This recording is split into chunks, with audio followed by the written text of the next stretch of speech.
సమీర రాసిన డైరీ. ఈ లక్ష్మితో పరిచయం పెంచుకోవటం నాకేమంత కష్టం అనిపించలేదు. నిన్న ఇంటికి రాగానే కిటికీ దగ్గర నిల్చుని మీ ఇంటి వైపు చూశాను. లక్ష్మితో పరిచయం పెంచుకోవటం ఎలాగా అనే ఆలోచనలో పడ్డాను. రాత్రి భోజనాల దగ్గర అమ్మతో ఆ లక్ష్మి వాళ్ళు ఎలా ఉన్నారమ్మా అని అడిగాను. ఏ లక్ష్మి వాళ్ళు అంది. అదే అనిరుద్ధ్ చెల్లెలు వాళ్ళు. భావనారాయణ గారు వాళ్ళ. పాపం వాళ్ళ ముఖాల్లో నవ్వులే చెరిగిపోయినాయి.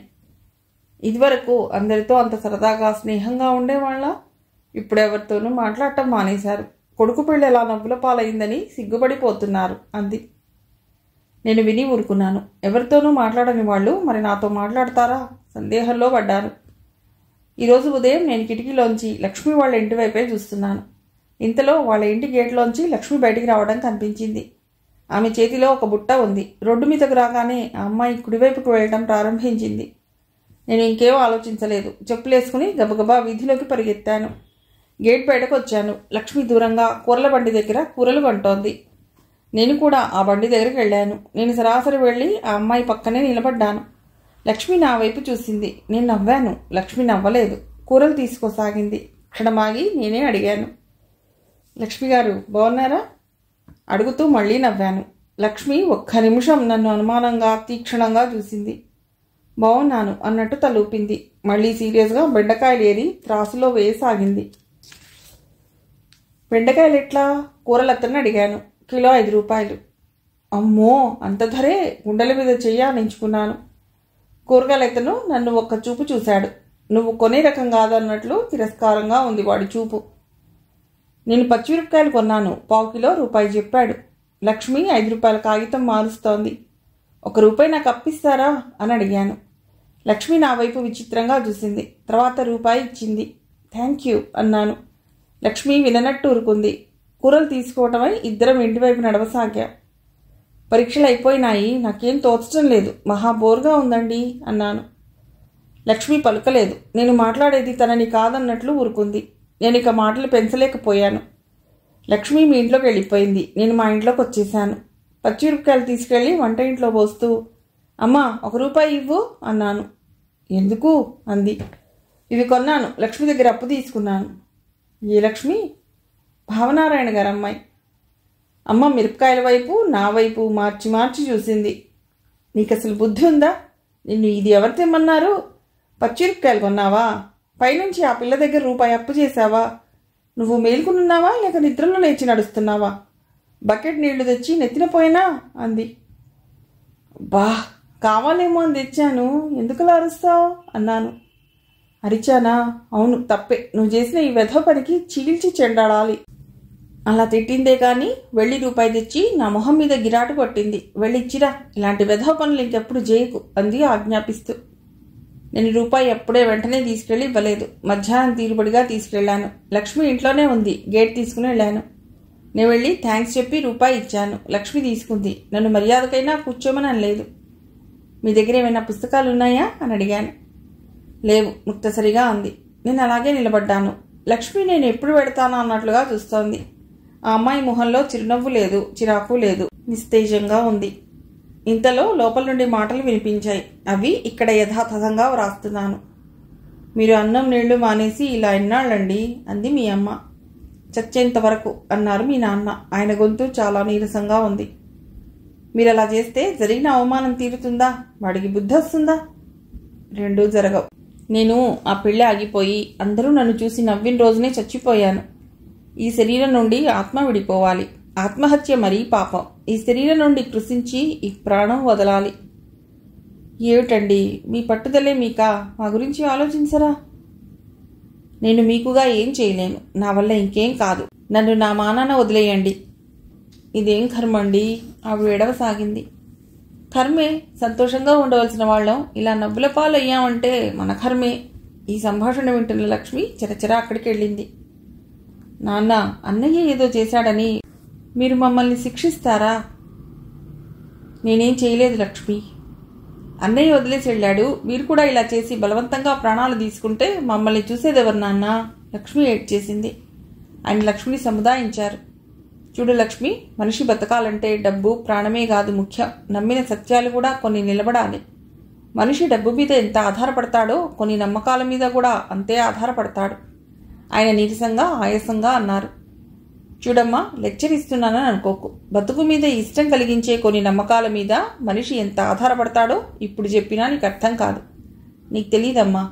నా పిల్లలు నాకు ప్రాణం. వాళ్ళని నేను ప్రత్యేకంగా పెంచుకున్నాను. వాళ్ళు నేను అనుకున్న వ్యక్తులుగా కాకుండా ఇంకా మోసం ప్రదర్శిస్తుంటే చూసి నేను తట్టుకోలేను. అమ్మా లక్ష్మి, మీ అమ్మ ఎలాగో నన్ను అర్థం చేసుకోలేదు. నువ్వైనా నన్ను అర్థం చేసుకోమ్మా. నాన్న, లక్ష్మి ఆయన గుండెల మీద తల అంచి ఏడ్చేసింది. మీ అమ్మగారు అంది. ఏమండి, లక్ష్మిని ఒక ఇంటిదాన్ని చేయవలసిన బాధ్యత మనకి లేదా? కుటుంబం ఇంత నవ్వుల పాలైన తర్వాత మన లక్ష్మికి మంచి సంబంధం ఎలా వస్తుంది? మనం ఎలాగో పెళ్లి చేసినా దాన్ని ఎత్తారు చీటి మాటికి మీ వాళ్ళు ఇలాంటి వాళ్ళు అని దెప్పుతూనే ఉంటారు. ఆ నరకంలో దాన్ని తోయటం దేనికి? మీకు ఇక నేనేం చెప్పలేనండి. నువ్వు అది ఎంత త్వరగా తెలుసుకుంటే నాకు అంత సంతోషం. సరే, మీ ఇష్టం. ఎలాగైతే అలా కానివ్వండి. నేను మిమ్మల్ని ఏమీ అడగను. మా కర్మ ఎలా ఉంటే అలా అవుతుంది. ఆయన ఎండిన పెదవులు శుష్కహాసం చేశాయి. అరగంట కూడా ఆ మాట మీద నిలబడవు. బాగానే ఉంది. మీరు భోజనం చేయకుండా మేము ఎలా తినమండి? నాకు ఆకలి లేదు. నా కోసం మీరు మీ ఆకలి చంపుకోవద్దు. లక్ష్మి, రామ్మ, నీకైనా అన్నం పెడతాను అందే ఆవిడ. వద్దమ్మా, నాకు ఆకలి లేదు. నీకు వద్దా? అలా కృషించి చావటం దేనికే? ఇంత విషం పట్టుకొస్తే తలాగుక్కెడు మింగిసొస్తే సరిపోలా? ఈ నరకం కంటే అదే నయం అంది లక్ష్మి యువతలికి వస్తూ. నాకు భయం వేసింది. వీళ్ళు చావుని గురించి ఎంత సునాయాసంగా మాట్లాడుతున్నారు అనుకున్నాను. లక్ష్మి యువతలకు వచ్చింది. అక్కడ నిలబడి నన్ను చూసి, మీరున్నారా, వెళ్ళిపోలేదు అంది. నేను నవ్వాను. లక్ష్మి నిలబడింది. అక్కడున్న అల్లిక గుడ్డ చూసి, ఇది మీరల్లిందా? ఎంతో బాగుంది అన్నాను మెచ్చుకుంటూ. లక్ష్మి గబాల్లో వచ్చి నా చేతుల్లోంచి అది లాక్కుని తీసుకువెళ్ళి బీరువాలో దాచేసింది. నా దగ్గరికి వచ్చి చేతులు జోడించి దండం పెడుతూ, మీరు మా ఇంటికి ఎందుకు వచ్చారో, నాతో ఇలా ఎందుకు మాటలు కలుపుతున్నారో నాకు తెలుసు. మా ఇంటి విషయాలు తెలుసుకుని నలుగురికి చెప్పి నవ్వటానికి. నేను ఇప్పటికీ ఇలా తెలివి తక్కువగా ఇంటికి రానిచ్చి నవ్వుల పాలైంది చాలు. వెళ్ళిరండి, మీకో దండం అనేసింది. నేను తెల్లబోయాను. వెళ్ళిరండి అంది. అది కాదు లక్ష్మి గారు, నేను మీ స్నేహం కోసం వచ్చాను. మీరా? నాతోనా? ఏమిటి అంత సడన్గా నా స్నేహం కావాల్సి వచ్చింది? నాకు అన్నీ తెలుసు. మేం వచ్చి ఇన్నాళ్ళయింది. వీధిలోనూ పేరెంటాళ్ల దగ్గర గుళ్ళో అన్నిసార్లు మనం ఇద్దరం కలిసాం. మీరు ఒక్కసారి కూడా నాతో మాట్లాడలేదే. ఇప్పుడు హఠాత్తుగా నాతో స్నేహం చేయాలనే కోరిక ఎలా కలిగింది? మీ రాకలో ఏదో అర్థం ఉంది. వెళ్ళిరండి అంది. నేను నిశ్చేష్టురాలనయ్యాను. లక్ష్మి వెళ్ళమని గెంటుతుంటే అక్కడ మొండిగా ఉండటం ఇక నా తరం కాలేదు. వచ్చేశాను. అనిరుద్ధ్ గారు, జరిగిన సంగతి ఇది. నేను మీ చెల్లెలతో స్నేహం చేయలేను. ఇది కుదరని పని అని నాకు తెలిసిపోయింది. ఇదంతా ఇంత వివరంగా పుస్తకంలా, డైరీలా ఇప్పుడు ఎందుకు రాస్తున్నానంటే, రేపు ఈ పుస్తకం నేను మీకు ఇచ్చేస్తే మీరు తీరుబడిగా చదువుకోవచ్చు. మన ఇద్దరం ఇదంతా మాట్లాడాలంటే మళ్ళీ ఎక్కడైనా కూర్చుని కాఫీ తాగాలి. అదో వేస్ట్. కలిసి జతపడని పనికి అదో దండ ఖర్చు ఎందుకు చెప్పండి? ఇంతకీ ఆ ఉద్యోగం నాకు వచ్చే యోగం లేదు. అందుకే ఈ ప్రయత్నం అడుగులోనే హంసపాద అయ్యింది. ఉంటాను. ఇట్లు సమీర. సమీర ఆ రోజు బస్టాండ్లో నిలబడింది. అనిరుద్ధ్ వచ్చాడు. సమీర మౌనంగా పుస్తకం అందించింది. ఇదేమిటి అన్నాడు. చదవండి, మీకే తెలుస్తుంది అంది. మా లక్ష్మి కనిపించిందా? మీరు మాట్లాడారా? ఆతృతగా అడిగాడు. అది చదవండి, మీకే తెలుస్తుంది అంది తక్కువ స్వరంతో. అనిరుద్ధ్ ఒకసారి నోట్బుక్ తెరిచి చూశాడు. అందులో ముత్యాల్లాంటి అక్షరాలతో ఒక కథ రాసినట్టు పేజీలున్నాయి. ఇదేమిటి అన్నాడు. నేను మీకోసం రాసిన డైరీ. చిరాకు అణిచిపెట్టుకుంటూ అంది. సమీరకి ఇప్పుడు ఇక అనిరుద్ధ్తో మాట్లాడాలనిపించడం లేదు. ఉద్యోగం రానప్పుడు ఇక వేస్ట్ అనిపించింది. నేను రేపు కలుస్తాను అన్నాడతడు. ఇక నేను కలిసే పని లేదులేండి అంది సమీర. ఇంతలో బస్సు వచ్చింది. సమీర ఎక్కేసింది. మర్నాడు సమీర స్నేహితురాల ఇంటికి బయలుదేరింది. ఇద్దరూ కలిసి ఒక ఆవిడింటికి వెళ్లాలని అనుకున్నారు.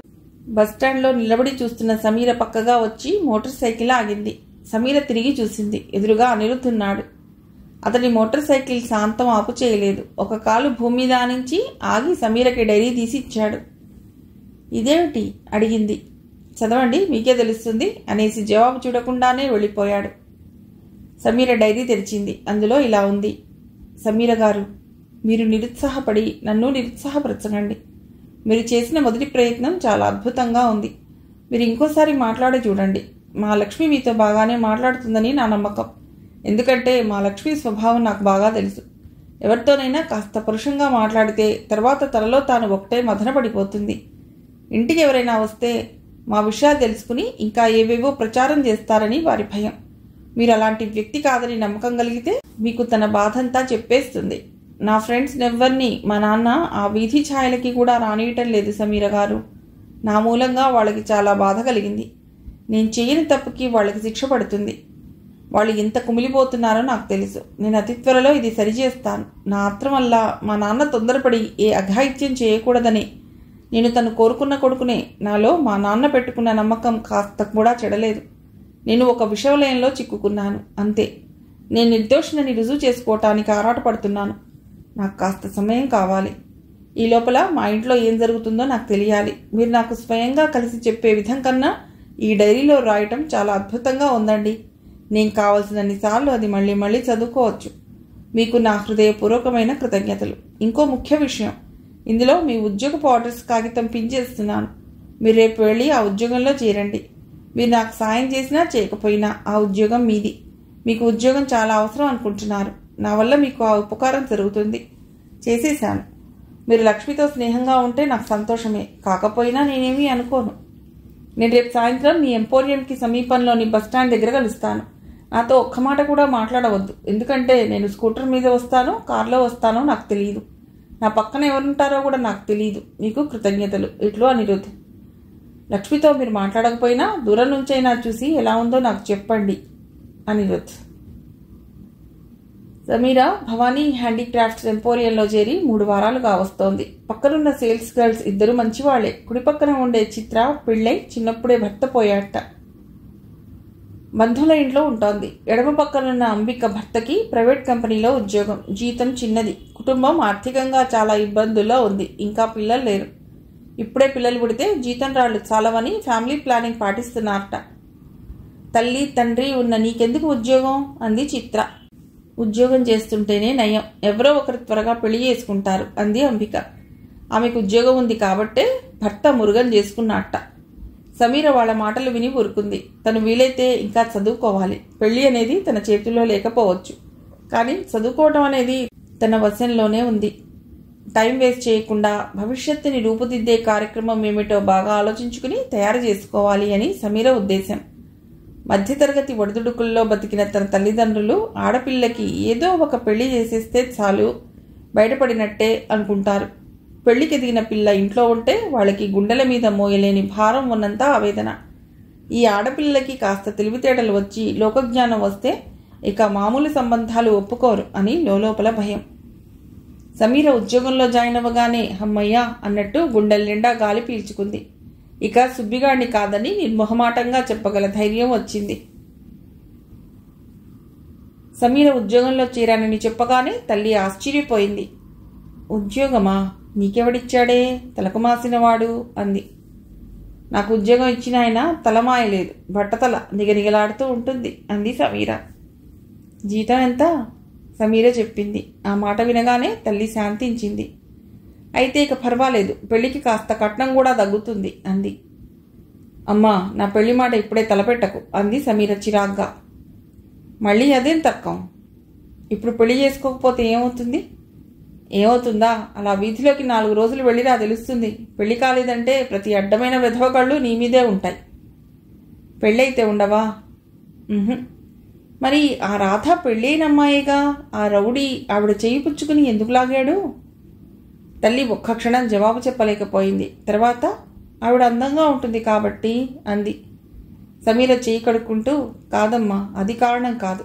ఒంటరిగా దొరికింది కాబట్టి. ఆడవాళ్లు ఒంటరిగా దొరికితే చాలు. పెళ్ళయిందా పెళ్లి కాలేదా, అందం ఉందా లేదా, వయసు చిన్నదా పెద్దదా అవేవీ చూడరు. ఒంటరిగా ఆడది కనిపించగానే శరీరంలోనూ మనస్సులోనూ పైత్యం ప్రవేశించి అలా చేస్తారు. పెళ్లి కాకుండా ఇంట్లో ఉన్న ఆడపిల్ల ఎవరైనా ఏదైనా అంటే తల్లిదండ్రులు బాధపడాలి, ఆ అవమానాన్ని భరించాలి. చేతనైతే ఆ రౌడీలకి బుద్ధి చెప్పాలి, లేకపోతే అసమర్థులమని సరిపెట్టుకోవాలి. అదే ఆడపిల్లకి పెళ్లి చేసేసి అత్తవారింటికి పంపేశారనుకో, ఆ అవస్థలన్నీ ఆ మొగుడు నెత్తిన పడతాయి. కన్యాదానం అంటూ చేసి కాళ్ళు కడిగి ఆ బాధ్యతల మూట వాడి నెత్తిన పెడతారన్నమాట. అది అసలు సంగతి. అమ్మో అమ్మో, ఉద్యోగంలో చేరి నెలన్నా కాలేదు, లెక్చర్ ఇచ్చావే నా తల్లి. ఇక ఈ జీతం రాళ్ళు వస్తే నా మాట వింటావా అంది తల్లి. అది నిన్నటి వరకు నా చదువుని పుస్తకాలని తిట్టావు, ఇప్పుడు ఇక ఉద్యోగాన్ని తిట్టు. ఏ పని చేసినా నీకు భయమే. ఆ ఒత్తాస్తో నీ మాట విననంటావు. నీ భయం ఆ దేవుడు కూడా తీర్చలేడు. నిన్ను కన్నప్పుడే ఆ కర్మ నా నెత్తిన వ్రాసాడులే. ఇక ఉద్యోగం చాలు గాని చాలించు. పెళ్లి చేసి అత్తవారిని పంపిస్తాను. ఆ తర్వాత నీ ఇష్టం వచ్చినట్టు ఊరేగు. సమీర తల్లితో తర్కించి లాభం లేదని వెళ్ళిపోయింది. సమీర ఉద్యోగం కోసం వెడుతూ వస్తూ ఉంటే లక్ష్మి ఎదురవుతూనే ఉంది. ఒకసారి లక్ష్మి వెడుతుంటే సమీర పిలిచింది, లక్ష్మి గారు. లక్ష్మి వెనక్కి తిరిగింది. సమీర గబగబా 4 అడుగుల్లో పరుగున లక్ష్మి దగ్గరకు వచ్చింది. చేతిలో పుస్తకాలు లక్ష్మి చేతిలో పెడుతూ, మీకు ఇవి ఇష్టం కదా, చదివి ఇవ్వండి అంది. లక్ష్మి తెల్లబోయింది. చేతిలో పత్రికలు చూసింది. ఆ వారం వీక్లీలు అన్నీ ఉన్నాయి. నాకు ఇష్టమని మీకెవరు చెప్పారు అంది ఆశ్చర్యంగా. సమీర ఏదో చెప్పబోయి తమాయించుకుంది తడబడుతూ. వీక్లీలు ఎవరికి ఇష్టం ఉండవండి, అందులో ఆ సీరియల్ ఉందే, అది చదవని ఆడవాళ్ళెవరు? మీకు నచ్చుతుందని తెచ్చాను. లక్ష్మి గారు, నా వైపు అలా అనుమానంగా చూడకండి. అసలు రహస్యం చెప్పేయమంటారా? నేను నా అంతటా మీ వెనకబడి ఎందుకు కాకాపడుతున్నానో తెలుసా? ఎందుకుటా? లక్ష్మి బెదురుగా చూసింది. మీరు గుమ్మానికి వెళ్ళారే, ఆ అల్లిక తెర ఎంత బాగుందండి. ఎలాగైనా సరే అది నేర్చుకోవాలని నాకు పట్టుదలగా ఉంది. నా మనస్సు దేని మీదైనా లగ్నం అయిందా, ఆ పని సాధించే వరకు నాకు నిద్ర పట్టదు. ఏం చేయను, నేనేమో మిమ్మల్ని పదే పదే పలుకరిస్తుంటే మీరు చిరాగ్గా వెళ్ళిపోతున్నారు. ఇదండి అసలు రహస్యం అంది. లక్ష్మి సమీర చెప్పిందంతా శ్రద్ధగా వింది. సమీర మాటలు వినగానే లక్ష్మి ముఖంలో బెరుకంతా మాయమైంది. నేను మీ కంటికి దొంగలా కనిపిస్తున్నాను కదూ?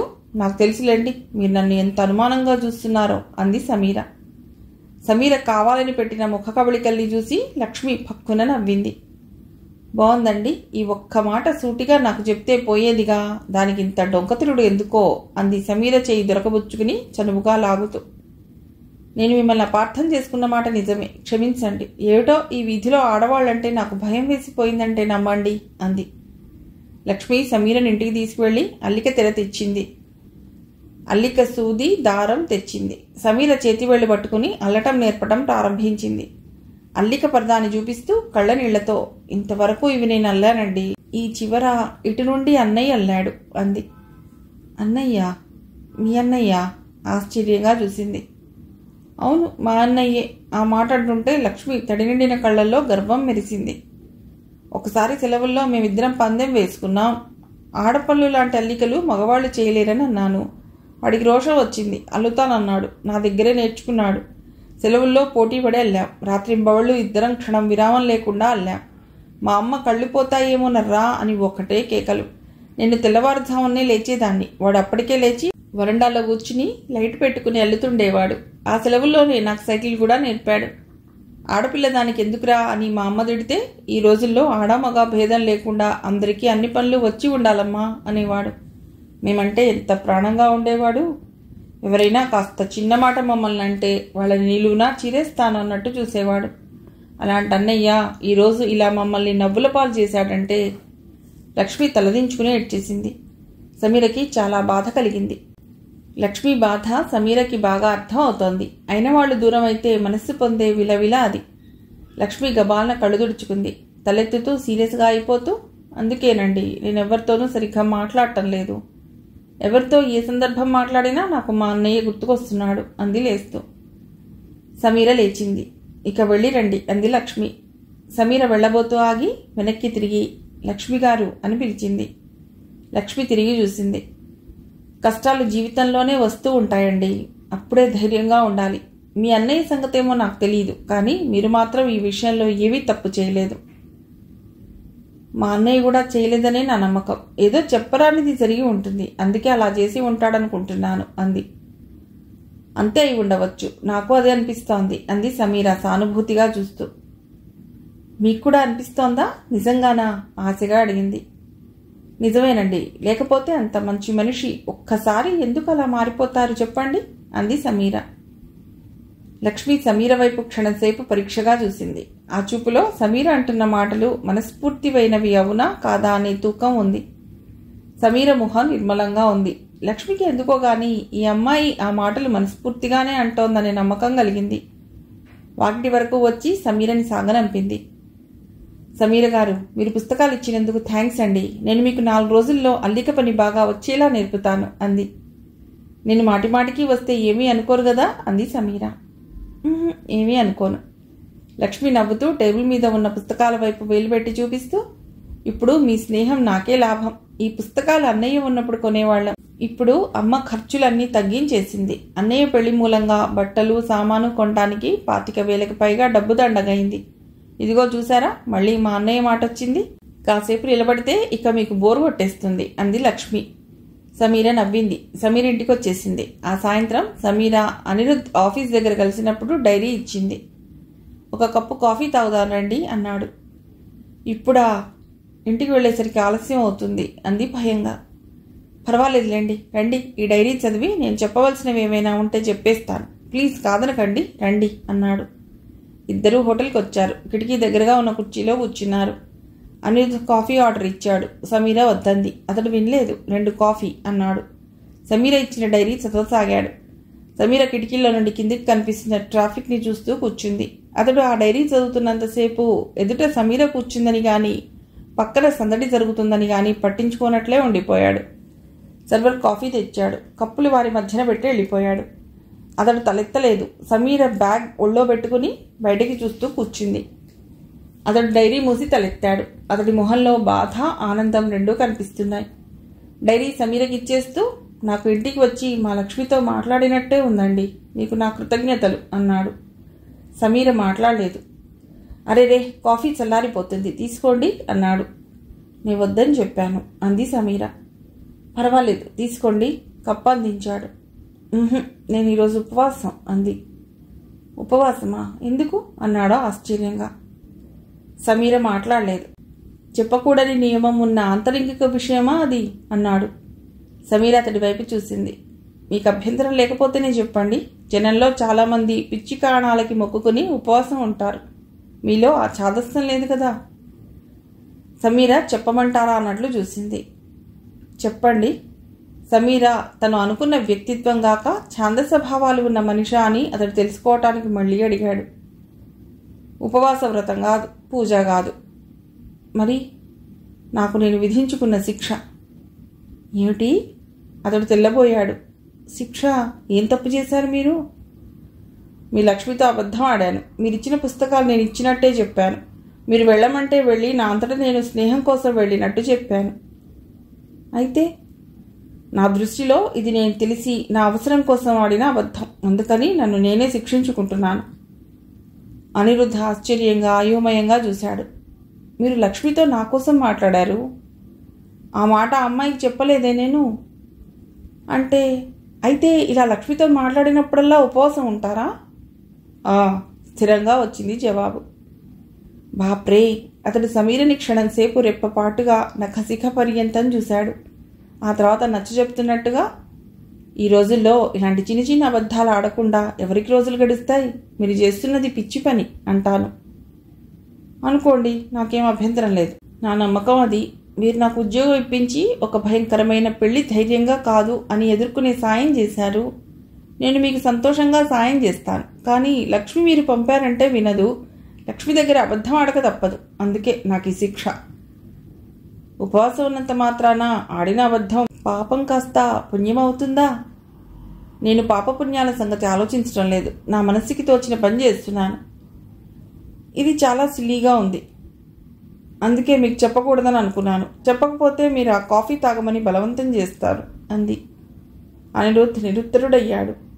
ఇలాగైతే నేను సాయం చేయమని ఇలా అడగలను? మీరు నా సంగతి ఆలోచించకండి. ఒకరోజు ఉపవాసం ఆరోగ్యరీత్యా శాస్త్రరీత్యా చాలా మంచిదే అనుకోండి. ఇలా అయితే మీరు లక్ష్మిని కలుసుకోవటం మానేయటమే మంచిదేమో. అయితే నేను వస్తా. మరి నేను జాబ్ మానేస్తాను. సమీర లేచి వెళ్ళబోయింది. అరే రే, ఆగండి, ఏమిటా తొందర? అనిరుద్ధ్ వారించాడు. మీరు ఇంత చిన్న సాయం అంటూనే ఇంత పెద్దది చేస్తారని నేను అనుకోలేదు. నేను లక్ష్మికి సాయం చేయడానికి సిద్ధంగా ఉన్నాను. కానీ అబద్ధం చెప్పినప్పుడల్లా అన్నం మానేస్తాను. మీకు ఇష్టమైతే మన పరిచయం ఇలాగే ఉంటుంది. లేకపోతే ఇంతటితో సరి. అనిరుద్ధ్ మాట్లాడలేనట్లు చూశాడు. దీనికి ఇంకేం ఉపాయం లేదా? విపులంగా అడిగాడు. ఉంది. ఏమిటది చెప్పండి? ఆతృతగా చూశాడు. మీరు ఏ పరిస్థితుల్లో వాళ్ళకి ఆ తలవంపులు తెచ్చారో వాళ్ళకి చెప్పేయటం, మీరందరూ ఒకటవటం. అతడు వెనక్కి తగ్గాడు. అది ఇప్పట్లో సాధ్యమయ్యే పని కాదు. అయితే వాళ్ళని గురించి పట్టించుకోవటం మానేయండి. అది అస్సలు అవ్వదు. ఇంకెవరినైనా చూసుకోండి. అది చాలా ఇబ్బంది. అయితే ఇది ఒక్కటే మార్గం. అలాగే రండి, మరి కూర్చోండి, కుర్చీ చూపిస్తూ అన్నాడు. పోనీ మీ బదులు నేను ఉపవాసం ఉంటే? మీరు నవ్వులాట చేస్తే నేను వెళ్ళిపోతా. సమీర లేచింది. అరే లేదు లేదు, కూర్చోండి అన్నాడు అతడు చేతులు చూపిస్తూ. సమీర కూర్చుంది. అతడు జేబులో నుంచి పైకం తీసి ఇచ్చాడు. ఇది ఎలాగైనా సరే లక్ష్మికి అందేలా చూడండి అన్నాడు. అలాగే అంది సమీర తీసుకుని బ్యాగ్లో పెట్టుకుంటూ. ఏమని చెప్పిస్తారు అడిగాడు. అదంతా తలనొప్పి, మీరెందుకు ఆలోచిస్తారు అంది. మళ్ళీ ఎప్పుడు కలవటం? డైరీ రాగానే మీకు ఫోన్ చేస్తాను. మర్చిపోయా, నాకు పర్సనల్ ఫోన్ వచ్చింది, ఇదిగో నంబర్, మీరు ఎప్పుడు కావాలన్నా చేయండి అన్నాడు. సమీర నంబర్ తీసుకుంది. సమీర ఇంటికి బయలుదేరింది. తండ్రి స్థితి బాగున్న రోజుల్లో తమకి ఫోన్ ఉంది. ఆ తర్వాత ఫోన్ అమ్మేయాలని తండ్రి ఎంతగానో చూశాడు. తల్లి పడనీయలేదు. ఆ వీధి వాళ్ళందరికీ అది పబ్లిక్ ఫోన్ కిందే లెక్క. ఒక కాల్ చేస్తే 2 చేశారని డబ్బు లాగుతుంది. నెల మొత్తం మీద ఫోన్కి కట్టవలసింది పోయి కాస్తో కుస్తో మిగులుతూనే ఉంటుంది. ఇదేం పద్ధతమ్మా అని సమీర విసుక్కుంటే, నీ పెళ్లి ఖర్చులకి ఎంత కూడబెట్టాలి మరి అంటుంది. సమీర ఇంటికొచ్చింది. బట్టలు మార్చుకుని రాగానే తల్లి అక్కడికి వచ్చింది. ఆవిడ మొహం ఏదో జరగరాని ఘోరం జరిగినట్టుగా చిటపటలు ఆడిపోతోంది. సమీరా, నీకు జీతం ఎంత వస్తుంది అసలు అంటూ నిలదీసింది. ఎందుకమ్మా అంది. ఆహా, అసలు ఎంత వస్తుందని. ఎందుకే, చెప్పిన దానికంటే నీకు ఎక్కువే వస్తుంది కదూ నిలదీసింది. అలా ఎందుకు అనుకుంటున్నావు? నేనేమైనా నీకు అబద్ధం చెప్తానా? అబద్ధం చెప్పే ఉంటావు. అమ్మా, సమీర అరిచింది. తల్లి వెళ్ళి టేబుల్ సొరుగులో దాచిన పుస్తకాల దుంతర పట్టుకొచ్చి సమీర ముందు పడేసింది. లేకపోతే ఈ వీక్లీలు మంత్లీలు డబ్బు పెట్టుకునే తాహతు నీకెక్కడి నుండి వచ్చిందే? ఇవా? సమీర వాటిని చూడగానే తగ్గింది. ఇందాక వాళ్ళ లక్ష్మి తెచ్చిచ్చింది. ఆ పిల్లకి చదువుకోవటానికి ఇచ్చావుటగా, కొన్నావుటగా, ప్రతి నెలా ఇస్తానని చెప్పావుటగా. ఇంట్లో డబ్బుకి అంత ఇబ్బంది పడి నేను చస్తుంటే నువ్వంత డబ్బు తగిలేసి ఆ దిక్కుమాలిన పుస్తకాలన్నీ కొంటావా? నీకు బుద్ధి ఉందా? నేను అవి కొనలేదమ్మా అంది సమీర. నోర్ముయ్, కొనకపోతే ఎవరిచ్చారే? పాపం మీ మేనత్త కొడుకు నిన్ను చదువుకుని ఆ లక్ష్మికి ఇవ్వమని ఊరికే ఇచ్చాడన్నమాట. నీ పుస్తకాల పిచ్చి నాకు తెలీదా? చదువుకునేటప్పుడే సినిమాకి వెళ్ళమంటే పుస్తకాలకి తగలెట్టేదానివి. ఇదిగో ఇక నుంచి నేనే మీ ఆఫీస్కి వచ్చి నీ జీతం తీసుకుంటాను, తెలిసిందా? నీకు ఇవ్వద్దని వాళ్ళకి చెప్పొస్తాను అంటూ అరిచింది. అదేం స్కూల్ కాదు, నువ్వు చెప్పినట్లు వాళ్ళు వినటానికి అంది సమీర. అయితే నువ్వు అసలు ఆ ఉద్యోగమే మానే. ఎందుకు వచ్చిన ఉద్యోగం? ఆ జీతం రాళ్ళు ఆ పుస్తకాల వాళ్ళని బాగు చేయటానికా?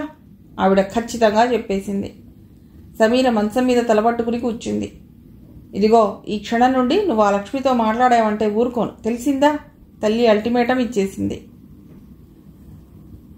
అనిరుద్ధ్ స్నానం చేసొచ్చి ప్యాంటు బనియను వేసుకుని పెట్టెలో నుండి షర్ట్ తీసుకుని వేసుకుంటున్నాడు. అతడి మనస్సు ఆలోచనా సముద్రంలో మునిగిపోయినట్టుగా ఉంది. అతడు తిరుమలరావు చేతిలో ఒక విధంగా బందీ అయి ఉన్నాడు. ఇందులోంచి బయటపడే మార్గం శత విధాలుగా ఆలోచిస్తున్నాడు. ఇందులో ఏ ఒక్కతాటు తెంపుకోబోయినా అది వెళ్ళి సూటిగా తల్లిదండ్రులకు తగులుతుంది. కుటుంబం నవ్వుల పాలవుతుంది. తల్లి తండ్రి జీవోత్సవాలవుతారు. తోడబుట్టిన వాళ్ల భవిష్యత్తు బూడిదవుతుంది. అందుకే అతడు కిమ్మనకుండా ఈ జైలు శిక్ష అనుభవిస్తున్నాడు. తనకి ఏమైనా పర్వాలేదు. లోకం తనని స్వార్థపరుడని, నికృష్టుడని తిట్టినా పర్వాలేదు. తల్లిదండ్రులు తనని అర్థం చేసుకోకుండా బాధపడినా ఏమీ కాదు.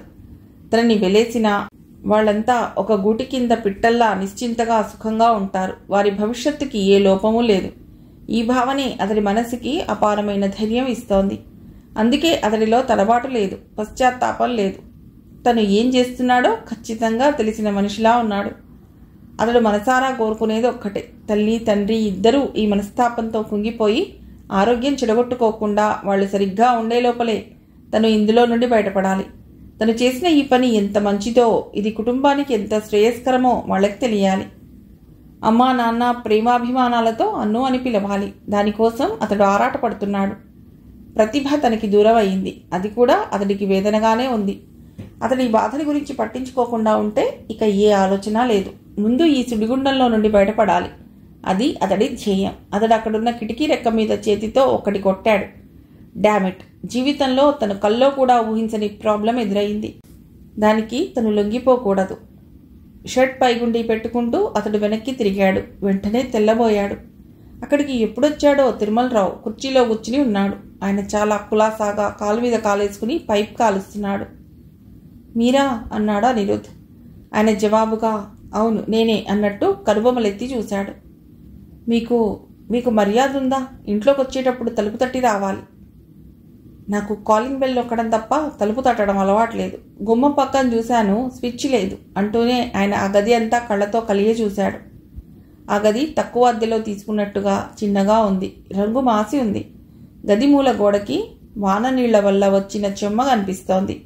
గదిలో అంతక్రితం అద్దెకు ఉండి వెళ్ళిన వాళ్ళు మూలగా ఒక గట్టు మీద వంట చేసినట్టుగా అక్కడంతా పొగచూరి ఆ గట్టు జిడ్డుగా ఉంది. ఆ గదిలో ఇంకో మూల అనిరుద్ధి చిన్న పెట్టె, ఒక చాప చుట్టా పెట్టి ఉన్నాయి.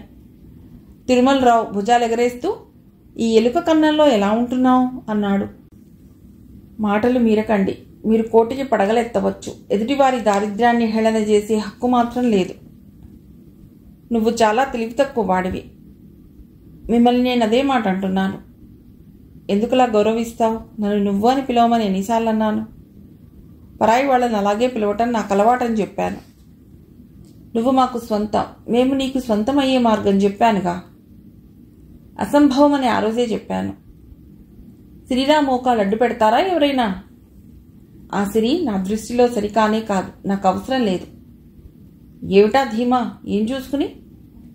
ఈ ప్రపంచంలో ఏ డబ్బుతో కొనలేని సంపద నాకుంది. నేను మొదటి రోజునే ఇదంతా చెప్పాను. మాటి మాటికి తర్కం అనవసరం. ఏమిటా సిరి? ఆ ముసలి తల్లి, తండ్రి, ఆ చెల్లెలు, తమ్ముడేనా? షటప్. వాళ్ళ పేర్లు ఎత్తవద్దని చెప్పాను. మనిద్దరి మధ్య ఉన్న డీలింగ్ మనిద్దరికే చెందుతుంది. వాళ్ళ ప్రసక్తి మీ నోటి నుండి రాకూడదని చెప్పాను. అతడి ఆగ్రహం ఆయన విచిత్రంగా చూశాడు. ఆయన కళ్లల్లో ఈర్ష్యాగ్ని జ్వాలలు భగ్గుమన్నాయి. ఈ క్షణంలో అతడి మీద రాక్షసుల్లా పడి అతడి నిలువునా చీల్చితే గాని తన కోపం శాంతించదనిపించింది. అతడు అంతక్రితం కుర్చీలో కులాసాగా కూర్చున్న స్థిమితం ఎగిరిపోయింది. ఆయన కుర్చీలో ముళ్ళుగుచ్చుకుంటున్నట్టుగా దిగ్గుల లేచాడు. ఆల్ రైట్, నేనెవరి పేర్లు ఎత్తను. ఎవరి మీద పడి ఏడ్చే కర్మ నాకు లేదు. నువ్వు డీలింగ్ అంటున్నావు, నేను దాని గురించే మాట్లాడుతున్నాను. నువ్వు మా షెఫాలిని పెళ్లి చేసుకో. నాకు ఇంకేమీ అవసరం లేదు. అది కుదరదని చెప్పాను అన్నాడతడు. అది జరిగి తీరుతుందని నేను చెప్పాను. అసంభవం. ఆ అసంభవాన్ని సంభవం చేయటమే ఈ తిరుమలరావు పని. లేకపోతే ఈరోజు నేను ఈ స్థితిలో ఉండేవాడినే కాదు. పరులను పీడించి మోసం చేసి వారి ఆత్మహత్యలకి గురై సంపాదించే సంపాదన కంటే నీచమైన డబ్బు ఈ లోకంలో ఇంకేదీ లేదు అని కూడా మీకు చెప్పాను. షటప్. ఆయన అరిచాడు. ఆయన అటు ఇటు తిరుగుతూ అన్నాడు. నీతులు చెప్పడం కంటే నీకేం తెలియదు. మీ అమ్మ నాన్న ఎక్కించిన పైత్యం అది. వాళ్ల దయ, ధర్మం, నీతి, న్యాయం అంటూ నీ స్వార్థాన్ని కాళ్ళు చేతులు విరిచేశారు. వీళ్లే కాదు, చాలామంది తల్లిదండ్రులు అంతే. వారికి నచ్చిన బతుకు వారి పిల్లల్ని బతకమని ప్రాణాలు తోడతారు. తెలివిగల వాళ్ళు తిరగబడతారు. స్వతంత్ర జీవనం చేస్తారు. నీకు నేను ఎంతగా నచ్చ చెప్పాను. ఆ గ్యూటిలోంచి బయటపడు. ఆ చిలక పలుకులు మాని. నన్ను నమ్ము. షెఫాలిని పెళ్లి చేసుకో. నాతో రా. ఈ లోకంలో ఎంత ఆనందం, ఎంత సుఖం, ఎంత మజా ఉందో చూడు. డబ్బుతో సుఖపట్టం తెలియని వాళ్ళు డబ్బుతో ఏదీ కాదంటూ శ్రీరంగ నీతులు చెప్తారు. డబ్బుతో ఏదీ కొనలేమని, ఏదీ పొందలేమని నువ్వు అంటావు. నేను మనిషికి డబ్బు ఊపిరి లాంటిది అంటాను. డబ్బు లేకపోతే మనిషి ఏమీ చేయలేడు. జీవితంలో ఏదీ సాధించలేడు. జీవితంలో మనం కోరుకున్న చోటికి, మనం కోరుకున్న ఆనందాల వైపుకి, మనం కావాలనుకున్న సుఖ సౌధాల వైపుకి మనల్ని సునాయాసంగా సుఖంగా తీసుకువెళ్లే కారు లాంటిది ఈ డబ్బు. తెలివి తక్కువ దద్దమ్మలు, చేతకాని చవటలు, పిరిగివాళ్లు, సోమరిపోతులు డబ్బుతో ఏం కాదని అంటారు. ధైర్యవంతులకి, శ్రమపడే వాళ్లకి, ఆస్తిపరులు అంటే డబ్బుకి మరీ ఇష్టం. అందుకే వారి వంచన చేరుతుంది. అనిరుద్, నువ్వు షిఫాలిని పెళ్లి చేసుకుంటున్నావు. ఈ గొంగళి పురుగు లాంటి జీవితానికి స్వస్తి చెప్తున్నావు. నాతో రెక్కలు వచ్చిన సీతాకోక చిలుకలా ఎగిరొచ్చేస్తున్నావు. ఒక్కసారి నువ్వు నాతో రా. టూర్ రా. రాను అనకు, మొండి చేయకు. నీకు ఆల్ప్స్ పర్వతాల సోయగం తెలుసా? నయగారా అందం తెలుసా? పిరమిడ్స్ చూడటంలో థ్రిల్ తెలుసా? స్విట్జర్లాండ్ పర్వత శ్రేణులు చూస్తుంటే మనస్సు పొందే ఆనందం తెలుసా? న్యూయార్క్లో రాత్రివేళ కారులో వెడుతుంటే ఆ ఒక్క రాత్రి బతికితే చాలు అని తృప్తి వస్తుంది. డబ్బులో ఏం లేదని అంటావా నువ్వు? చేతిలో డబ్బు అనేది ఉంటే ఈ ప్రపంచంలో అందమైన చోట్లన్నీ మనవే. ఈ విశాల విశ్వం మనది. కాశ్మీర్లో, కన్యాకుమారిలో, ఋతువుల్లో ఉండే అందాలు అనుభవించవచ్చు.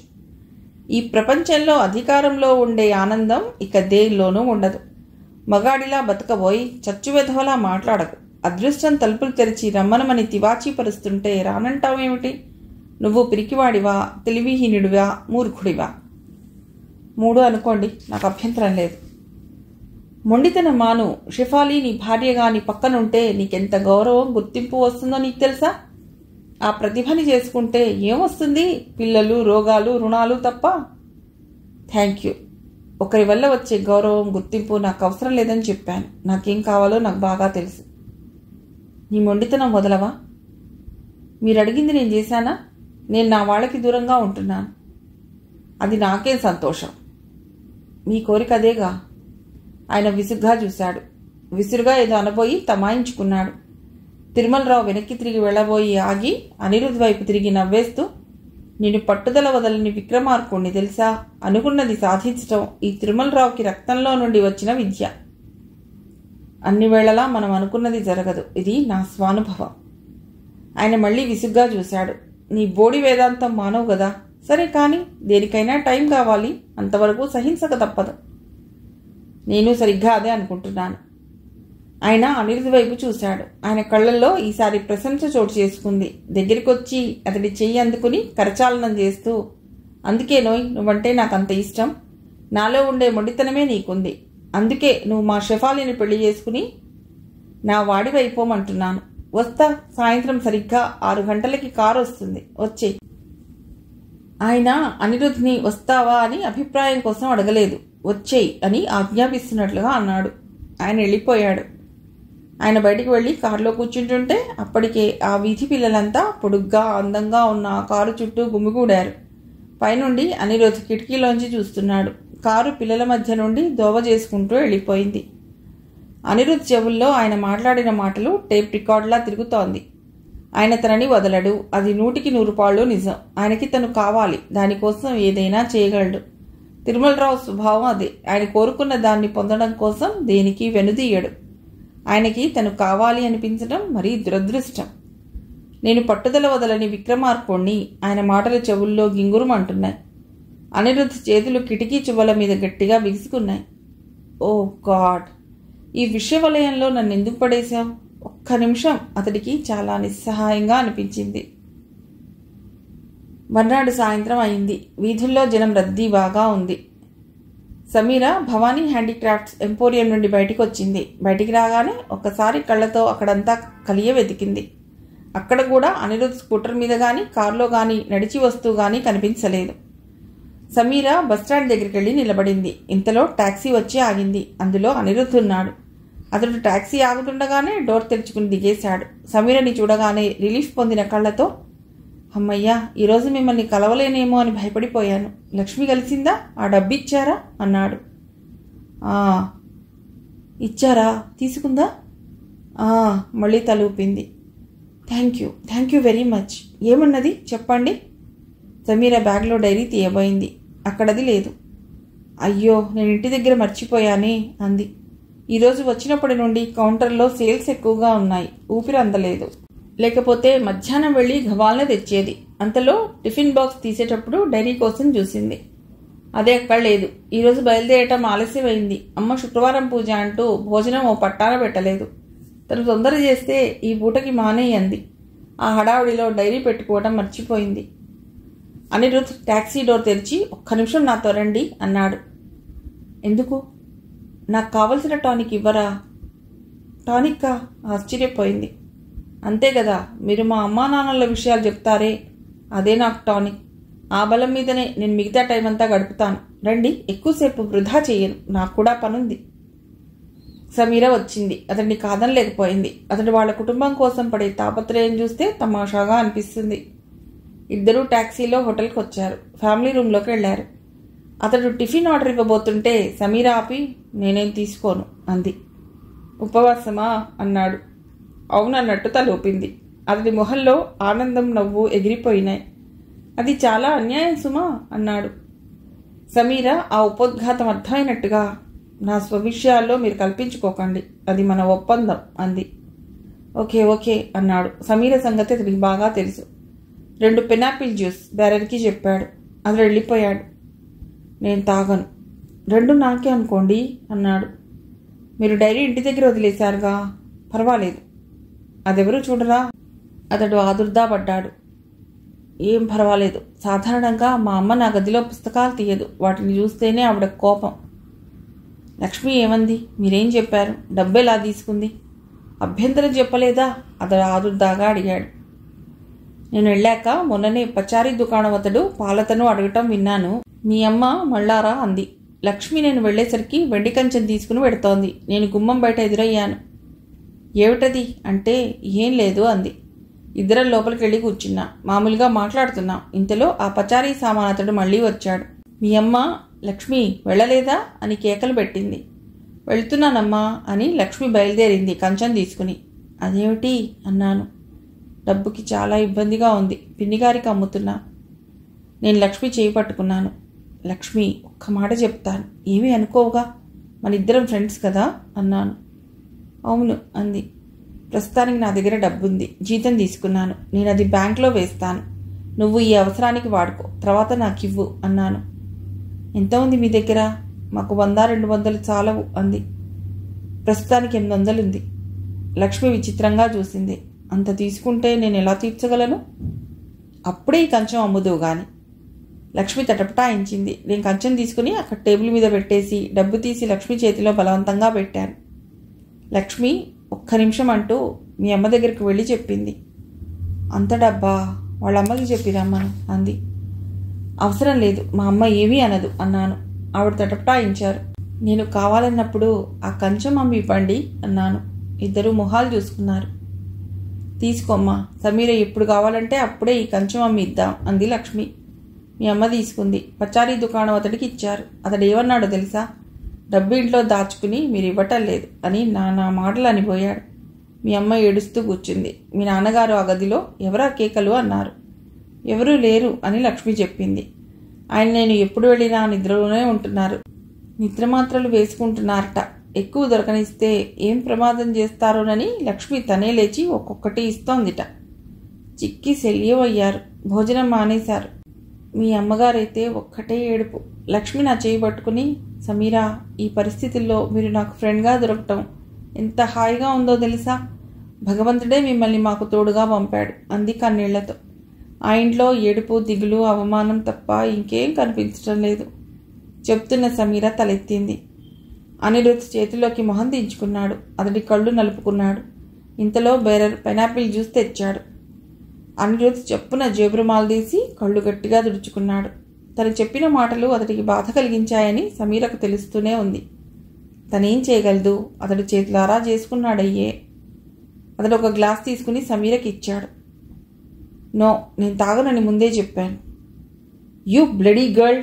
అతడు చర్రున లేచాడు. సమీర కుర్చీ దగ్గరికి వచ్చి భుజాల చుట్టూ చేయి వేశాడు. గ్లాస్లో ఉన్న జ్యూస్ సమీర నోటికి పట్టాడు. సమీర పెదవులు బిగించింది. Sameera, please, I need you very much. లక్ష్మితో రోజు మాట్లాడవలసి వస్తుంది. ఇలా ఉపవాసాలు ఉంటే మీరు మంచాన పడతారు. ప్లీజ్, నా కోసం, ఐ బెగ్ యూ, ప్లీజ్. ఆ క్షణంలో అతడి కళ్ళల్లో కనిపించిన ఆత్మీయత, అర్థింపు, ఆ చనువు, ఆ మూడు కలిసి సమీర పట్టుదలని మెల్లిగా సడలించాయి. సమీర ఇక మొండితనం చేయలేకపోయింది. అతడి అధికారం, లాలన, బ్రతిమలాట గమ్మత్తుగా అనిపించాయి. ఆ క్షణంలో అతడికి ఎదురు చెప్పలేకపోయింది. అతడు గ్లాస్ నోటి దగ్గరికి ఎత్తేశాడు. సమీర 2 గుక్కలు తాగేసింది. నేను తాగుతాను.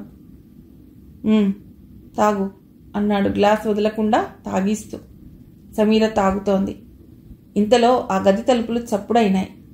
అనిరుద్ తలెత్తి గుమ్మం వైపు చూశాడు. గుమ్మంలో నుండి ప్రతిభ ఒక స్నేహితురాలతో లోపలికి వస్తోంది. అక్కడ అనిరుద్ చూసిన దానికంటే అతడు చేస్తున్న పని చూసి నిర్వీణురాలయ్యింది. అప్పటికే సమీర తాగటం పూర్తయింది. సమీర భుజం మీద చేయి వేసి ఆమె కుర్చీ దగ్గర నిలబడిన అనిరుద్, లోపలికి వస్తున్న ప్రతిభ ఒకరిని ఒకరు చూసుకున్నారు. చూస్తుండగానే ప్రతిభ కళ్ళల్లో ఈర్ష్యాగ్ని భగ్గున మండింది. స్నేహితురాలు ఇదేం గమనించలేదు. ఆ టేబుల్ ఖాళీ, రా కూర్చుందాం అంది. ఇద్దరూ వచ్చి అక్కడ కూర్చున్నారు. అనిరుద్ తన కుర్చీలో వచ్చి కూర్చున్నాడు. భోంచేస్తావా అడిగాడు సమీరని. ఇప్పుడా, ఇంటికెళ్ళి తింటాను అంది. టిఫిన్ తిను. అతడు బేరన్ని పిలిచి ఇడ్లీ దోశ ఆర్డర్ ఇచ్చాడు. సమీర మనస్సు విద్యుత్ తాకినట్లుగా, ఒక మనోహర ప్రపంచంలో మనస్సు దూదిపించేలా అతి తేలిగ్గా తేలిపోతున్నట్లుగా ఉంది. సమీరకి హఠాత్తుగా ఈ లోకమంతా ఎందుకో సుందరంగా కనిపించసాగింది. మీరీరోజు నా వ్రతం చెడగొట్టేశారు అంది సమీర. I like it. మొన్ననే చెడగొట్టవలసింది అన్నాడు. పక్కన టేబుల్ వాళ్ళెవరో సమీరకు తెలియదు. టిఫిన్ వచ్చింది. అనిరుద్ సమీరను బ్రతిమిలాడి తినిపిస్తున్నాడు. ప్రతిభ చూపులతో వీక్షించడం అతడికి తెలుస్తూనే ఉంది. సమీర, అనిరుద్ టిఫిన్ తింటున్నారు. ఇంతలో ప్రతిభ చెరచెరా లేచి అతడి దగ్గరకు వచ్చింది. ఈడ్చి అతడి చెంప మీద కొట్టింది. You brute, you rascal, you womaniser ఏడుస్తూనే తిట్టేసింది. సమీర తెల్లబోయింది. నిర్వీణురాలైనట్టు చూస్తోంది. అనిరుద్ ప్రతిభ ప్రవర్తనకి ఆవేశపడలేదు, అవమానంగా అనుకోలేదు. తనని కొట్టిన ప్రతిభ చేయి పట్టుకుని ప్రశాంతంగా చూస్తూ, ఇప్పుడు నీ కసి తీరిందా అన్నాడు. నిన్ను చంపేస్తే గాని నా కసి తీరదు. పబ్లిక్గా వద్దు, సాక్షులుంటారు. నువ్వు చోటు చెప్పు, నేను వస్తాను. ఛీ! ప్రతిభ చీత్కారం చేసి సమీర వైపు తిరిగి, ఇతనంత మోసకారు ఇంకెవ్వరూ లేరు. ఇతడిని నమ్మారా? మీ కర్మ అనేసి వెళ్ళిపోయింది. ప్రతిభ విసురుగా వేసిన స్ప్రింగ్ డోర్ ఊగిసలాడుతోంది. అనిరుద్ శిలలా నిలబడ్డాడు. సమీర చైతన్యం లేనట్టు కూర్చుండిపోయింది. ఒక్క నిమిషం తర్వాత సమీర లేచింది. బ్యాగ్ తీసుకుని వస్తాను అని వెళ్ళిపోయింది. సమీర బయటికి వస్తోంది. ఇంత క్రితం అద్భుత ప్రపంచంలో తిరుగాడిన మనస్సు మెల్లిగా కిందికి దిగిరాసాగింది. ప్రపంచం యథాప్రకారంగా కనిపించసాగింది సమీరకి. ఎందుకో గాని తన మీద తనకే చాలా కోపం అనిపించింది. అనిరుద్ లిఫ్ట్లో అక్కడికి వచ్చాడు. ఎదురుగా ఫుల్ అనే అక్షరాలున్న గ్లాస్ డోర్ దగ్గరికి వెళ్ళి అది తెరిచి లోపల హాల్లోకి అడుగుపెట్టాడు. ఆ డోర్ తెరిచాడో లేదో హాల్లో మారుమూల టక్ టక్ టక్ అని మోగుతున్న డ్రమ్ శబ్దం, దానితో పాటు చెవులు హోరెత్తేలా మ్యూజిక్ వినిపిస్తోంది. అక్కడంతా ఉన్న టేబుల్స్ దగ్గర జనం కూర్చుని ఉన్నారు. అందరూ వారికి ఇష్టమైన పదార్థాలు అలవోకగా తింటూ తగ్గు స్థాయిలో కబుర్లు చెప్పుకుంటున్నారు. వారిని పరిశీలిస్తే ఆ తినటం అనేది ఒక ఫ్యాషనబుల్గా చేసిన పనిలా ఉంది తప్ప ఎవ్వరూ ఆకలితో ఆవురావురమంటున్నట్లుగా లేదు. అనిరుద్ ఒక్క క్షణం డోర్ దగ్గర నిలబడిపోయాడు. అతడి కళ్ళు ఆ టేబుల్స్ అన్నిటి దగ్గర షెఫాలి, తిరుమలరావు ఎక్కడున్నారో వెతికి చూస్తున్నాయి. ఇంతలో బేరర్ అక్కడికి వచ్చాడు. అతన్ని కుడివైపుగా చివరనున్న టేబుల్ దగ్గరికి తీసుకెళ్లాడు. అక్కడ షెఫాలి కూర్చునుంది. తిరుమలరావు లేడు. అనిరుద్ని చూడగానే అసలే తేటగా నిర్మలంగా ఉన్న షెఫాలి కళ్ళు సంతోషపు వెలుగుతో తళుక్కుమన్నాయి. హలో అంది. Good evening. అతడు విష్ చేసి ఎదురుగానున్న కుర్చీలో కూర్చున్నాడు. మీకిప్పుడు పనిష్మెంట్ ఉంది. ఎందుకు? అతడు నిరాసక్తిగా అన్నాడు. నేను కూర్చోమనకుండా మీరు కూర్చున్నందుకు. అతడు చిన్నగా భుజాలు ఎగరేశాడు. తిరుమలరావు గారు తన బ్యాంక్ అకౌంట్లో నా ఇష్టం వచ్చినంత డబ్బు డ్రా చేసుకునేందుకు బ్యాంక్ చెక్లు ఇచ్చారు. హోటల్లో ఆయన రూమ్కి నా ఇష్టం వచ్చినప్పుడు వెళ్ళి అక్కడ భోజనం చేయటానికి, పడుకోవటానికి అధికారం ఇస్తూ గది తాళాలు ఇచ్చారు. మిమ్మల్ని ఎప్పుడైనా సమయ విచక్షణ లేకుండా ఎక్కడికైనా తీసుకువెళ్ళటానికి వీలుగా కార్ని, డ్రైవర్ని నా కోసం సిద్ధంగా ఉంచారు.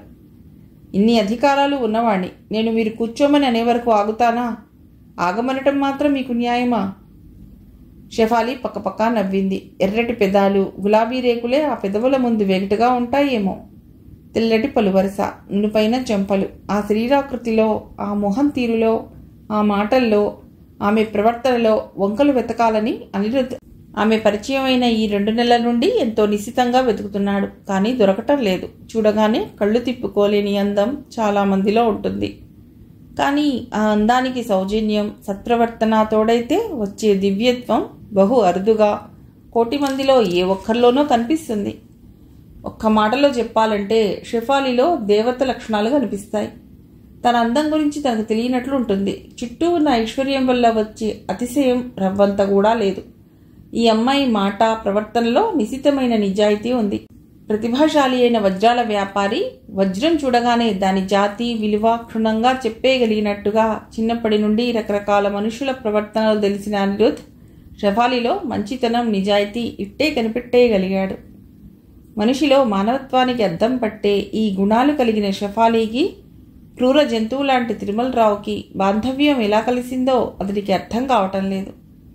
ఒకటి మాత్రం నిజం, తిరుమలరావుకి షెఫాలి అంటే కన్న బిడ్డ కంటే ఎక్కువ మమకారం ఉంది. షెఫాలి వేలికి చిన్న దెబ్బ తగిలితే తిరుమలరావు ప్రాణం గిలగిలలాడిపోతుంది. అది కూడా ఈ 2 నెలల్లో అనిరుద్ధ్కి బాగా అర్థమైంది. షెఫాలి కూడా తిరుమలరావు అంటే విపరీతమైన అభిమానం. ఈ ప్రపంచంలో దేవుడనేవాడు ఉంటే తిరుమలరావే అంటుంది. వారిద్దరూ కలిసినప్పుడు ఆ లోకమే వేరుగా ఉంటుంది. అక్కడ తిరుమలరావు సున్నిత మనస్కుడు, సహృదయుడు. ఈ ప్రపంచంలో చెడు అనే దాని ఛాయలు భరించలేని వాతావరణంగా ఉంటుంది. తిరుమలరావుని ఎవరైనా కాస్తైనా తృఢీకారంగా మాట్లాడితే షెఫాలి భరించలేదు. వారి నీడని కూడా తన చుట్టుపక్కల 1000 మైళ్ళ దూరంలో పడనీయదు. మీరేమైనా తింటారా? అడిగింది షెఫాలి. అనిరుద్ తిరస్కరించాడు. నాజుగ్గా నంచినట్లు తినటం అతడికి రాదు. అతడు రోజుకి 2 సార్లు భోంచేస్తాడు, 2 సార్లు టిఫిన్ తింటాడు.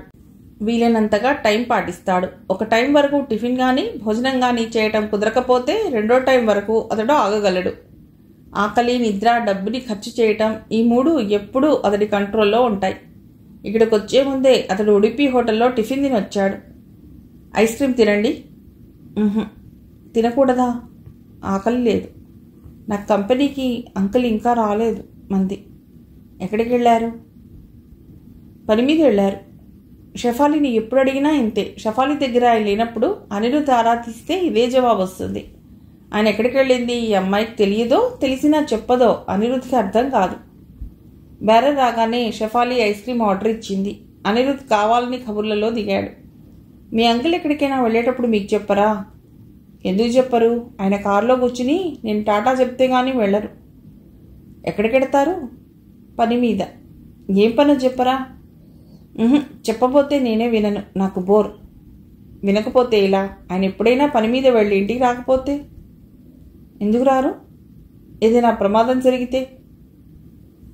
ప్రమాదమా? అంకుల్ కా? షెఫాలి నుదురు చిట్లించింది. వెంటనే నవ్వుతూ, జరగవలసింది ఏదైనా ఉంటే జరగకుండా ఎవ్వరూ ఆపలేరు. అది నేను బాగా నమ్ముతాను. అంకుల్కి ఏదైనా జరిగితే మొదట నాకే తెలుస్తుంది. షెఫాలి, మీరెక్కడ చదువుకున్నారు? షెఫాలి అతన్ని చూసి నవ్వింది. ఏమిటి విశేషం? ఈరోజు కొత్తగా ఉంది సంభాషణ. నా చదువు పట్ల కుతూహలం. ఊరికే అడిగాను. నిన్న మీరు ఫోన్లో మాట్లాడుతుంటే విన్నాను. ఫ్రెంచ్ అనర్గళంగా మాట్లాడుతున్నారు, ఇంగ్లీష్ కూడా. పక్క నుంచి వింటే ఏ ఫారినరో అనుకుంటారు. షెఫాలి నవ్వు మొహంతో చెప్పింది. అదేం భాగ్యం, నేర్చుకుంటే వస్తుంది. మీ చిన్నప్పుడు ఇండియాలో గడపలేదని ఖచ్చితంగా చెప్పగలను. ఎలా చెప్పగలరు? నన్ను సిఐడిలా శల్యపరీక్ష చేస్తున్నావా? అంత అవసరం లేదు నాకు.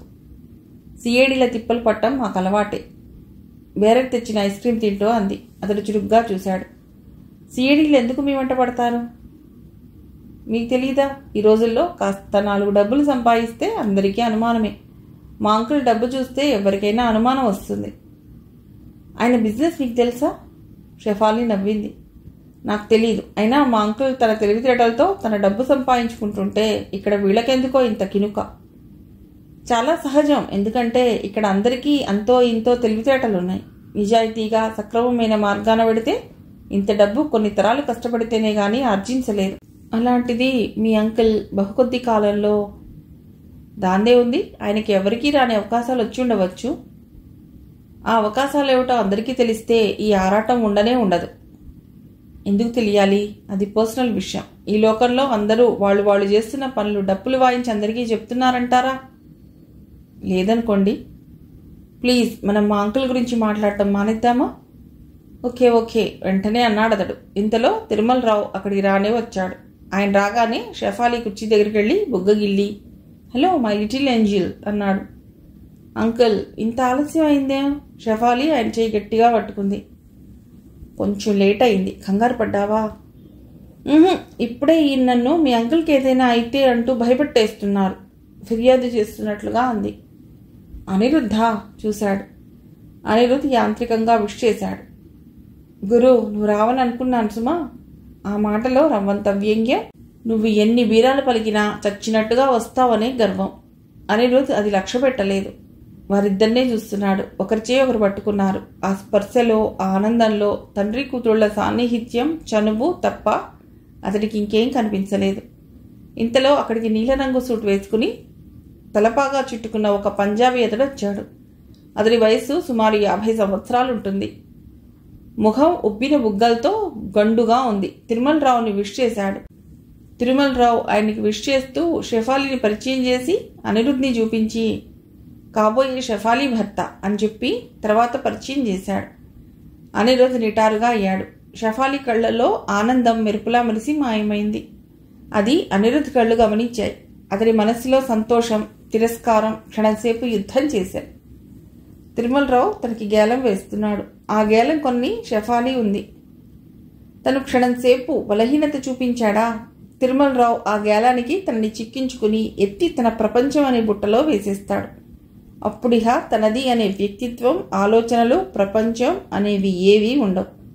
అనిరుద్ధ్కి ఆ ప్రమాదం బాగానే తెలుసు. ఒంటి మీద తెలివుండగా ఈ విషయం మర్చిపోడు. అతడికి ఆ నిమిషంలో ప్రతిభ గుర్తుకొచ్చింది. ఆ సమయంలో ప్రతిభ తనకి అండగా ఉండవలసింది. ఈ యుద్ధంలో తనకి మనోబలం ఇవ్వవలసింది. ఇతను నా సొత్తు అని వీళ్ల మొహం మీద కొట్టినట్టు చెప్పవలసింది. తన దురదృష్టం, ప్రతిభ తనని అపార్థం చేసుకుని దూరం అయింది. అందుకే బతుకు తనకి రెట్టింపు బాధాకరంగా, భారంగా ఉంది. మిగిలిన కథ తర్వాతి భాగంలో.